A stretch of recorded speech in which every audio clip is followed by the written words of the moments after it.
Pemirsa, Anda kembali di Anyus Pagi bersama saya Yasmina Tania dan rekan saya Camar Henda. Kita ke informasi berikutnya, pemirsa. Sebuah pohon raksasa tumbang di depan rumah Capres nomor urut 2 Prabowo Subianto di Jalan Kertanegara, Jakarta. Akibatnya sebuah mobil ringsek akibat tertimpa pohon.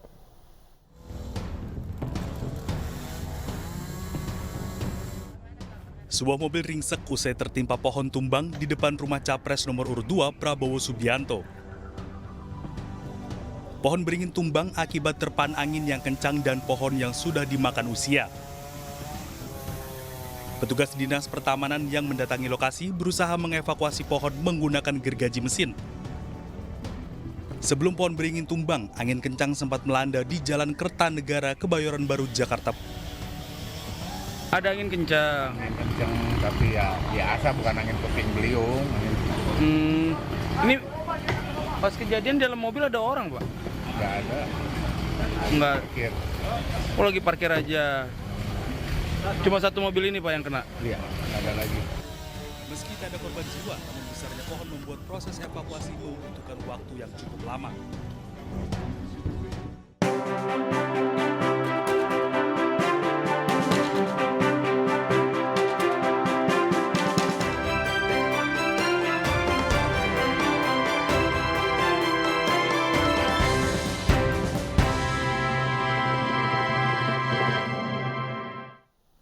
Pemirsa, akun Instagram pribadi milik Menko Polhukam sekaligus Cawapres Partai Perindo nomor urut 3 Mahfud MD diretas. Sebuah video menampilkan aktivitas sejumlah orang yang mirip tentara Israel diunggah pada akun tersebut.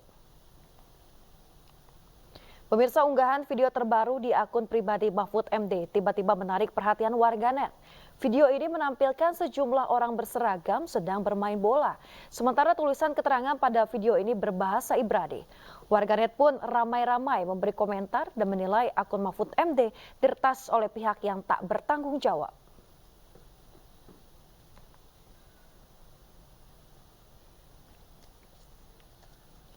Pemirsa, staf khusus Menko Polhukam Rizal Mustari dalam keterangan tertulisnya menyebut akun Instagram pribadi Mahfud MD diretas. Segala unggahan dan juga pesan yang muncul sejak Selasa pagi bukan dari Mahfud MD. Rizal meminta seluruh pihak untuk mengabaikannya. Akun Menko Polhukam dapat kembali diambil alih oleh tim pengelola pada hari Selasa sore. Sementara pihaknya tengah menyelidiki peretasan ini.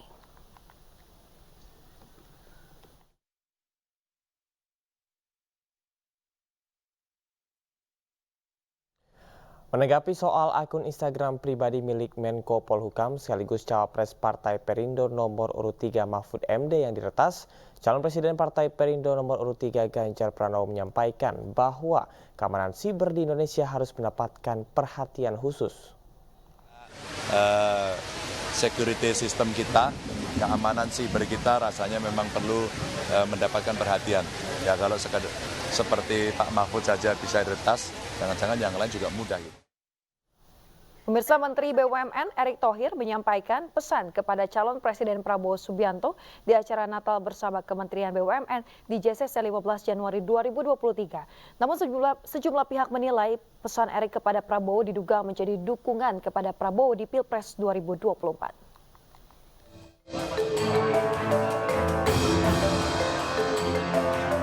Menteri BUMN Erick Thohir menjadi sorotan setelah dirinya menyampaikan pesan yang diduga bermuatan dukungan kepada Menteri Pertahanan sekaligus calon Presiden nomor urut 2 Prabowo Subianto.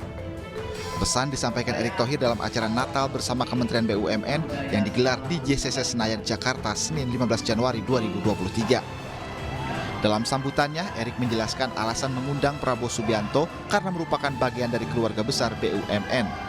Erick Thohir menitipkan pesan kepada Prabowo untuk menjaga toleransi umat beragama di Indonesia di masa depan. Karena itu, dengan segala ketulusan, kita semua yang hadir hari ini menitipkan kepada Bapak Prabowo, Pak, jaga toleransi umat beragama di Indonesia untuk hari ini dan masa depan.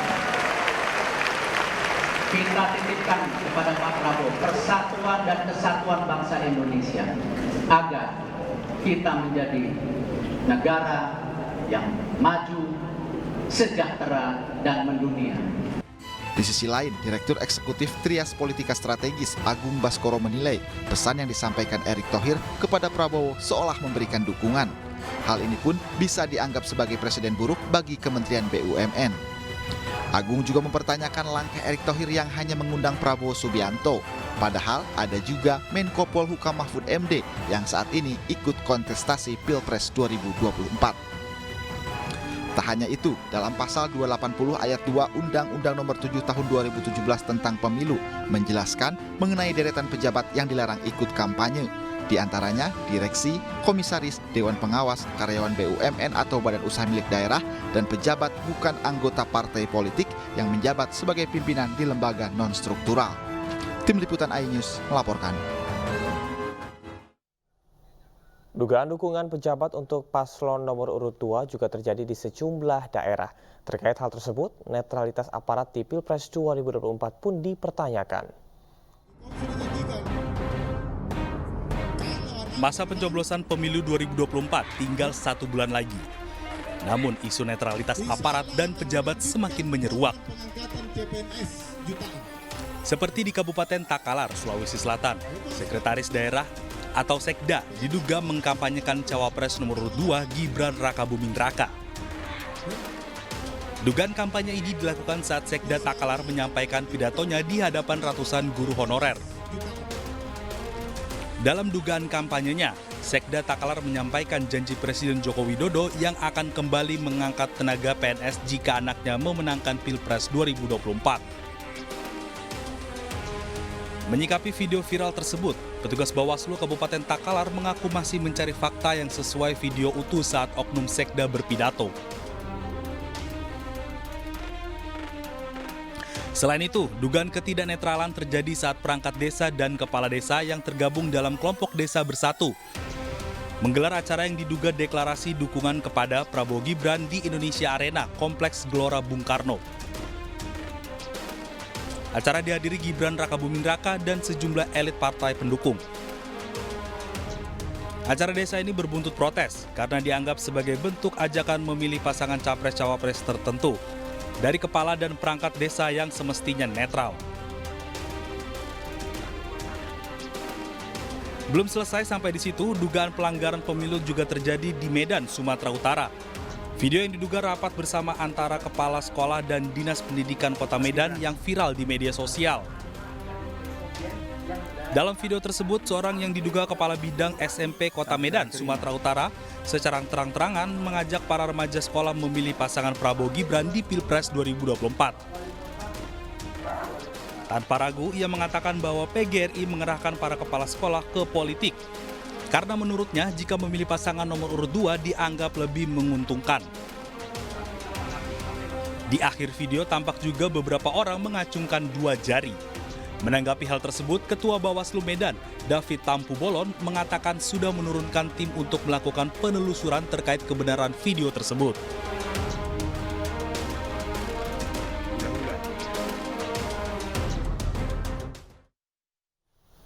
Pemirsa, calon Presiden Partai Perindo nomor urut 3 Ganjar Pranowo menghadiri dialog dengan Himpunan Guru PAUD di Kabupaten Batang, Jawa Tengah. Pasangan Ganjar Mahfud akan mendorong program Satu Keluarga Miskin Satu Sarjana.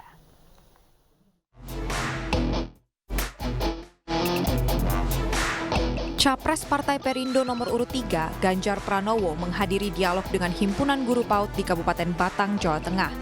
Ganjar disambut ratusan simpatisan dan juga guru PAUD. Pada kesempatan ini, Ganjar respons keresahan Presiden Joko Widodo soal pendidikan, di mana dari data yang ditemukan, jumlah penduduk dengan strata pendidikan tinggi masih rendah. Ganjar menyebutkan jumlah penduduk dengan strata pendidikan tinggi Indonesia masih ada di bawah Malaysia dan Vietnam. Karena itulah, pasangan Ganjar Mahfud akan mendorong program Satu Keluarga Miskin Satu Sarjana. Betul. Makanya kemudian kenapa kok saya mendorong Satu Keluarga Miskin Satu Sarjana. Ini skala prioritas yang kita ambil. Terbayangkan kalau nanti konsolidasi anggaran APBN untuk pendidikan bisa kita evaluasi hasilnya, maka harapan saya ini betul-betul bisa dikonsentrasikan untuk crash program. Maka mengejar ketertinggalan, angka putus sekolah, IPM kita yang mesti kita katrol sampai S1 sampai dengan S3 yang mesti kita tingkatkan, termasuk ilmu-ilmu yang sifatnya khusus, termasuk research and development. Ini kami pernah bicara dengan BRIN pada soal-soal ini, maka rasanya menjadi penting untuk melakukan reform besar-besaran di dunia pendidikan kita. Ya. Selain di tingkat S1, Ganjar juga mengaku akan mendorong pendidikan di tingkat diploma dan juga kejuruan. Dari Batang, Ismalia, Pandu Priyo, iNews melaporkan.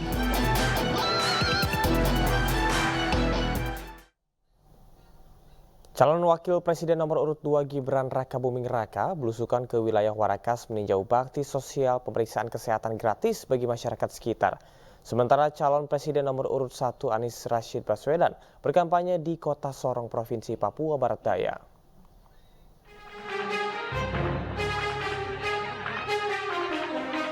Calon Wakil Presiden nomor urut 2 Gibran Rakabuming Raka belusukan ke wilayah Warakas, Jakarta untuk meninjau bakti sosial pemeriksaan kesehatan gratis. Gibran mendapat sambutan antusias dari warga yang didominasi kaum ibu-ibu dan juga perempuan. Pemeriksaan kesehatan gratis yang diselenggarakan oleh relawan pendukung Prabowo Gibran disambut antusias oleh warga. Saat berdiskusi dengan warga, Gibran memaparkan program dan visi misi Prabowo Gibran kepada masyarakat. Selain itu, Gibran juga sempat membagikan buku kepada anak-anak kecil di wilayah sekitar.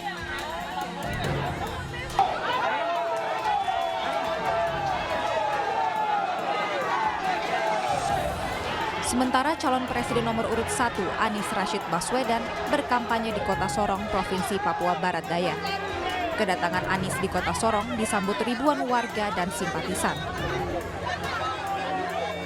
Dalam kunjungan tersebut, Anies mengunjungi tempat pendaratan ikan di Jembatan Puri Kota Sorong dan melakukan dialog dengan para pedagang dan warga. Anies mendengarkan langsung curahan hati masyarakat dan pedagang yang menginginkan perubahan. Para pedagang dan warga Sorong berharap Anies bisa memberikan perubahan yang lebih baik pada mereka jika terpilih menjadi presiden. Tim Liputan iNews melaporkan.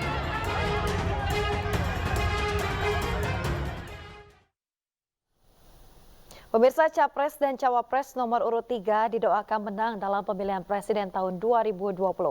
Doa kemenangan ini dibacakan saat Mahfud MD hadir dalam silaturahmi dengan pimpinan gereja dan tokoh masyarakat di Aula Huria Kristen Batak Protestan atau HKBP Jatun Silangit, Sumatera Utara.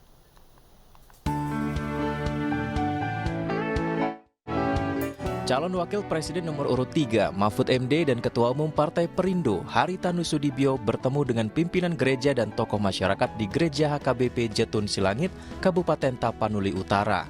Dalam silaturahmi ini, pendeta dan ratusan jemaat gereja HKBP mendoakan pasangan Capres dan Cawapres Ganjar Mahfud bisa menang Pilpres 2024. Kami memohon kepada Tuhan menangkanlah Bapak Ganjar Pranowo dan Bapak Mahfud MD menjadi presiden dan wakil presiden Republik Indonesia. Kami melihat sebagai elemen masyarakat sungguh-sungguh serasi kepada membangun Indonesia lebih maju lagi. Doa dan harapan jemaat gereja HKBP Jatun Silangit akan menguatkan semangat juang pasangan Ganjar Mahfud saat menghadapi Pilpres 2024. Dukungan ini menandakan pasangan Ganjar Mahfud bisa diterima oleh semua umat beragama di Indonesia. Ganjar Mahfud diterima di komunitas HKBP. Amin. Karena ini adalah aulanya HKBP. HKBP tadi mendoakan. Partai Perindo merupakan partai pengusung pasangan Ganjar Mahfud MD pada kontestasi Pilpres 2024. Partai bernomor urut 16 ini terus menggerakkan semua mesin partainya di pusat dan di daerah untuk mengusung pasangan nomor urut 3 ini. Dari Kabupaten Tapanuli Utara, Aris Fernando Manalu, iNews melaporkan. Partai Perindo kembali menggelar bazar sembako murah untuk warga. Kali ini bazar sembako murah diadakan untuk warga Kampung Kedung Turi, Kelurahan Kedung Doro, Surabaya, Jawa Timur.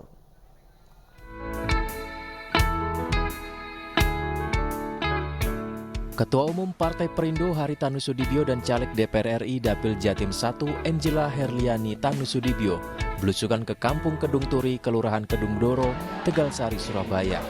HT dan Angela memastikan bazar sembako murah yang digelar Partai Perindo bisa dirasakan manfaatnya oleh warga. Dalam bazar ini warga bisa membeli paket sembako yang terdiri dari minyak goreng dan gula pasir hanya seharga Rp10.000. 10.000. Dapat apa aja? Dapat gula dan ini minyak goreng, Pak. Kalau di luar berapa harganya? Ya mahal. Kalau ininya aja, gulanya aja 17, ininya 14. Berarti murah ini ya? Iya, murah sekali. Kegiatan bazar sembako murah ini merupakan salah satu program Partai Perindo untuk membantu masyarakat yang membutuhkan. Ini merupakan bagian daripada kegiatan sosial Partai Perindo yang memang dari dulu sudah dilakukan. Ada gerobak, ya, ada pemeriksaan kesehatan gratis, ada baksos sembako, karena merupakan satu kepedulian kepada rakyat kecil.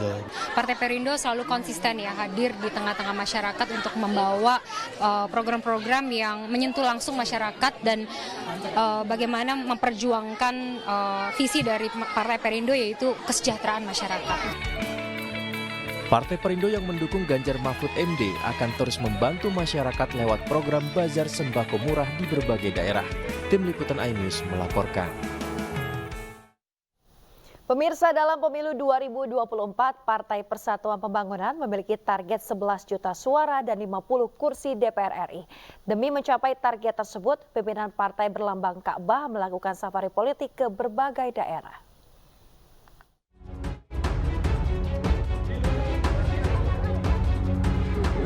Untuk memenangkan pemilu 2024, PLT Ketua Umum Partai Persatuan Pembangunan, Muhammad Mardiono melakukan safari politik ke Provinsi Lampung, Bandar Lampung. Mardiono bertemu kader dan calon legislatif se-Provinsi Lampung, menggelar dialog terbuka berdiskusi soal pemenangan pemilu. Mardiono menyebut P3 akan terus meraup suara dari semua kalangan, termasuk milenial atau anak muda.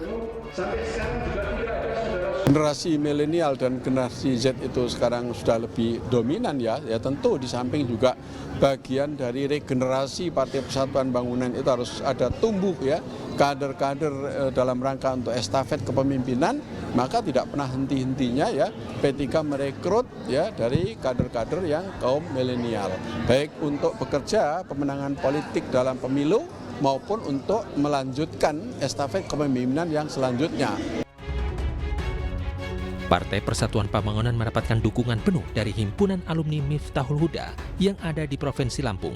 Hal itu disampaikan Mardiono saat bersilaturahmi ke Pondok Pesantren Wasilatul Huda di Kabupaten Lampung Selatan.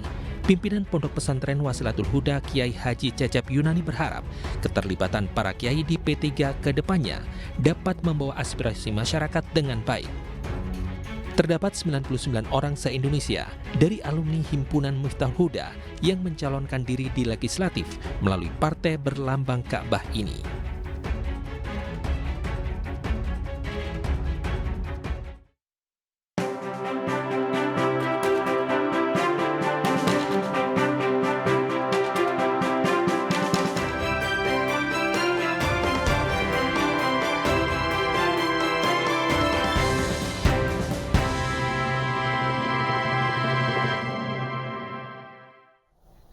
Pemirsa, Badan Perlindungan Pekerja Migran Indonesia atau BP2MI menegur keras perusahaan penempatan pekerja migran Indonesia yang masih menerapkan pembebanan biaya berlebih kepada pekerja migran Indonesia atau PMI.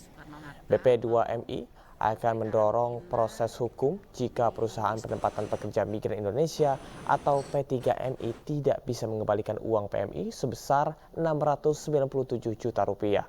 Badan yang melindungi pekerja migran Indonesia ini juga akan merekomendasikan pencabutan izin P3MI kepada Kementerian Ketenagakerjaan.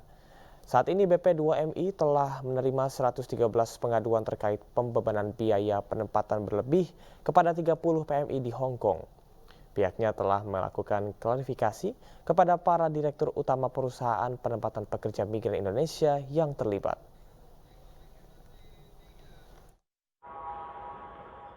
Melimpahkan penanganan pengaduan kepada Kementerian Ketenagakerjaan Republik Indonesia bagi P3MI yang tidak kooperatif dalam penyelesaian permasalahan di BP2MI. Keempat, D. Mengeluarkan nota anjuran mediasi bagi para pihak untuk dapat melanjutkan permasalahan ke jalur hukum jika pada mediasi tidak ditemukan. Pemirsa, Asosiasi Televisi Swasta Indonesia atau ATVSI melantik kepengurusan baru periode 2023 hingga 2026. Pelantikan digelar di Hotel Sultan Jakarta.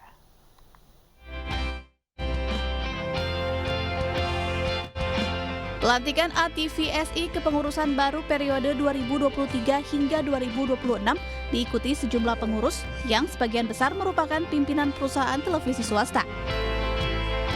Dalam struktur kepengurusan yang baru, Ketua Asosiasi Televisi Swasta Indonesia, Imam Sujarwo, melantik sejumlah pengurus ATVSI periode 2003-2026. Kedua, kita ingin membangun kebersamaan antara anggota ATVSI sehingga kita menjadi kuat untuk menghadapi digitalisasi ini. Nah, tahun 2024 ini juga tahun digitalisasi ya. Tapi kita berusaha bagaimana membangun kebersamaan ini supaya televisi swasta itu ke depan akan semakin maju lah, semakin berikan manfaat. Dengan sejumlah tantangan pertelevisian swasta di era digitalisasi, tak lepas dari bermunculannya media baru yang menggeser pola konsumsi dan perilaku konsumen khususnya televisi.